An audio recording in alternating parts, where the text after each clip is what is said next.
ఈరోజు మా బుడ్డదాని స్కూల్లో మ్యాథ్ కెఫే ఉంది. అంటే పిల్లలు కెఫే అని రన్ చేస్తారు. పేరెంట్స్ వెళ్ళి ఫుడ్ ఆర్డర్ చేస్తే వాళ్ళకి ఫుడ్ సర్వ్ చేయడం, బిల్లింగ్ చేయడం. ఒకసారి లోపలికి వెళ్ళి చూద్దాము ఎలా చేస్తారు అన్నట్టు. డ్రెస్ కోడ్ వచ్చేసి బ్లాక్ అండ్ వైట్ అనమాట. వీళ్ళైతే పేరెంట్స్ కూడా వేసుకురామన్నారు, బట్ నాట్ మ్యాండేటరీ అనమాట. సో నేనైతే ఇంట్లోంచి బ్రేక్ఫాస్ట్ తెచ్చేసుకున్నాను. 1 అవర్ టైం ఉందనమాట పేరెంట్స్ వెళ్ళడానికి. కార్ పార్కింగ్ ఆ చివరి దొరికింది నాకైతే. సో నేను ఎర్లీగా వచ్చేసాను, ఎవరు రాలేదు. సో తర్వాత ప్రోగ్రామ్ స్టార్ట్ చేశారు. కొన్ని డ్యాన్స్ ఇంకా సింగింగ్ చేశారు.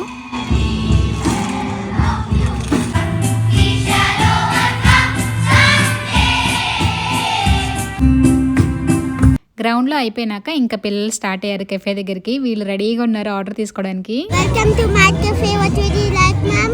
Again. No, if you're not saying it, I will not order. Oh, no. What you have? Lisa, paneer rolls, samosa, juice. Can I have one samosa and one juice? Order తీసుకువెళ్ళిపోయింది, డబ్బులు మర్చిపోయింది.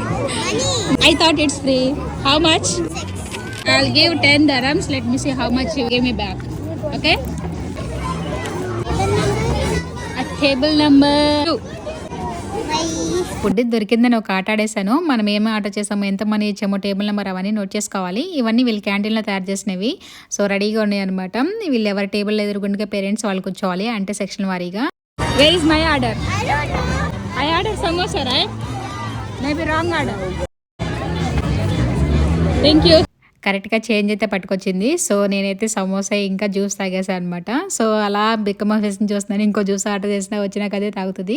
So ఇది అయిపోయినాక గ్రౌండ్లో కొన్ని రకాల games ఏర్పాటు చేశారనమాట పేరెంట్స్ కోసము. సో గెలిచిన వాళ్ళకి ప్రైజెస్ కూడా ఇస్తారంట. ఇవేమీ ఫ్రీ కాదు, 3 and 5 dirhams అలా పెట్టారు ఈచ్ గేమ్. ఇవి చూడండి గెలిచింది అనుకుంటా. సో గేమ్స్ అయితే చాలా బాగున్నాయి. సో ఫైనల్గా అయిపోయింది అనమాట. సో చాలా ఎంజాయ్ చేసాము, చాలా బాగా కండక్ట్ చేశారు. Thank you, bye.